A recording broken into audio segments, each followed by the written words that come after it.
জাপানে এখন ইন্ডিয়ান, বাংলাদেশি, পাকিস্তানি সব রেস্টুরেন্ট মিলিয়ে রেস্টুরেন্টের সংখ্যা হচ্ছে প্রায় 5,000-এর মতো। টোটাল হালাল রেস্টুরেন্ট আছে মাত্র 1,000। এটা অনেক পুরাতন একটা রেস্টুরেন্ট।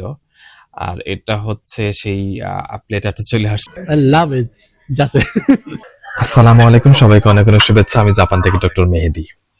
আজকে আমি আসছি একটা ইন্ডিয়ান রেস্টুরেন্টে, কোবেতে। খুবই প্রমিনেন্ট একটা রেস্টুরেন্ট। এটা হালাল রেস্টুরেন্ট। আগে হালাল ছিল না, বাট এখন হালাল সার্ভিস দেয় এবং এদের টেস্ট খুবই ভালো। সো আমি আজকে আসছি এখানে আপনাদের দেখাবো যে খাবারের মান কেমন এবং কি কি খাবার থাকে এখানে এবং টেস্টটা কেমন দেখেন।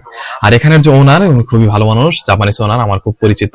সো আমরা বেশ কিছু সার্ভিসও পেয়েছি, আপনাদের দেখানোর চেষ্টা করব। মূলত আমার জাপানিজ ইউনিভার্সিটি ফ্রেন্ড মিস্টার হিরামাতসু এবং বাংলাদেশে এক ছোট ভাই খায়রুল ইসলাম, তাদেরকে সাথে নিয়ে গিয়েছিলাম প্রথমবারের মতো রেস্টুরেন্টটাতে।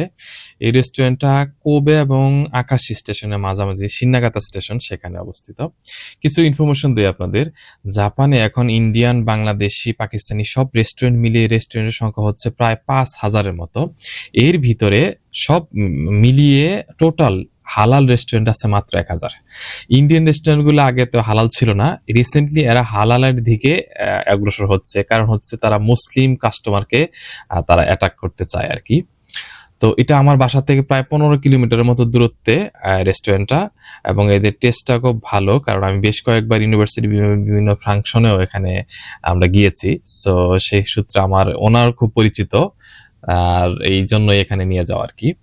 তো আশপাশে আসলে এরকম হালাল রেস্টুরেন্ট খুব কম জাপানে, আমার বাড়ির কাছাকাছি। তো এই হচ্ছে কাছাকাছি রেস্টুরেন্ট চলে আসছে আর কি। এই রেস্টুরেন্টটার সামনের ভিউটা, বাইরের দিক থেকে ভিউটা, এটা অনেক পুরাতন একটা রেস্টুরেন্ট। প্রায় 20-30 বছর আগে থেকে এই রেস্টুরেন্ট আছে। এটা আরতি রেস্টুরেন্টের নাম। এটা একটা চেইন রেস্টুরেন্ট। জাপানে এর চেইন রেস্টুরেন্টের অনেকগুলা ব্রাঞ্চ আছে, বাট এটা মেইন হিসেবে ধরা হয় টেস্ট এবং সব দিক থেকে বিচার বিবেচনা করলে আর কি। তো এই হচ্ছে এন্ট্রান্স গেট। এটা হালাল, দেখেন এটা হালাল ছিল না, বেশ কিছুদিন আগে এটা হালাল হয়েছে বা হালাল সার্টিফিকেট হয়েছে। এখানে হালাল মার্ক দেওয়া আছে যাতে মানুষজন ট্রাস্ট হতে পারে মানুষের কাছে আর কি। সো এন্ট্রান্স গেট এইটা। আর আমি আগে বুকিং দিয়ে গিয়েছিলাম, সেই জন্য আজকে শুক্রবার, বাট মানুষজন ভালোই মোটামুটি ছিল। আর এখানে হচ্ছে সেট মেনু, দুইটা সেট মেনু ছিল এখানে। আমরা চেক করেছি, দুইটার সেট মেনু নিয়েছিলাম। এখানে নান, খিচুড়ি, এই টাইপের বেশ কিছু আইটেম থাকবে, এবং কারিটা মানে চেঞ্জ করা যায়। যে কোনো কারি আমি চয়েস করে দিব, সেটা কারি একটা দিবে তারা। সবগুলা কারি এখানে হালাল ছিল। সো এটা হচ্ছে নান। নানটা খুবই ভালো, গরম, ভালোই গরম ছিল একদম। আর এটা কিছু সার্ভিস আগে আমাদের দিয়েছিল। আর এটা হচ্ছে সেই প্লেটারটা চলে আসছে আর কি, সালাদ, এখানে রাইস, আর এখানে একটা সবজি আইটেম ছিল।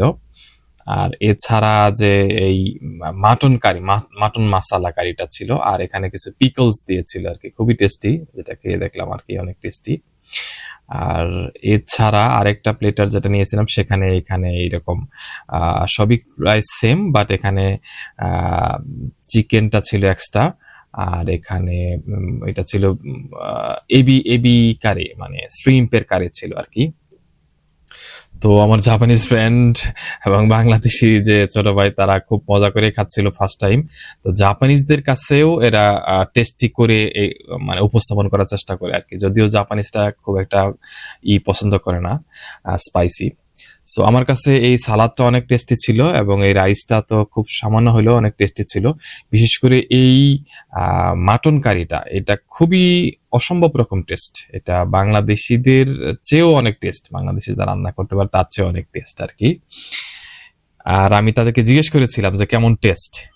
it's very tasty and not too spicy. And it's a shrimp. I love it. I love it. Just ভাই খাবার অসম্ভব সুন্দর হয়েছে এবং ভালো লাগছে। অনেকদিন পরে মনে হচ্ছে আমি বাংলাদেশে এই রেস্টুরেন্টে খাইতেছি। আর আমরা বেশ কিছু সার্ভিসও পেয়েছিলাম, তার মধ্যে একটা হচ্ছে যে এই ম্যাঙ্গো লাচ্ছি। ম্যাঙ্গো লাচ্ছিটা খুবই টেস্টি এবং এটা অসাধারণ একটা কম্বিনেশন ছিল। তো এরপর খাবার শেষ হয়ে বের হওয়ার পরে তাদেরকে জিজ্ঞেস করেছিলাম যে টেস্টগুলা কেমন। One word, tell me how is the taste? a little bit spicy. I love it.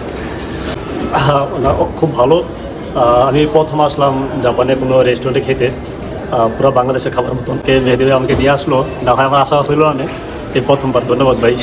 আর ফেরার পথে রেস্টুরেন্টের নিচেই জায়ান্ট সেই রোবোটিক মনুমেন্টটা দেখতে চেয়েছিলাম, কিন্তু সেটা রিপেয়ারিং বা কোনো মডিফিকেশনের কাজ চলতেছে বিধায় আর আমাদের দেখা হয় নাই। তো আজকে এই পর্যন্ত, সবাই ভালো থাকবেন, আল্লাহ হাফেজ।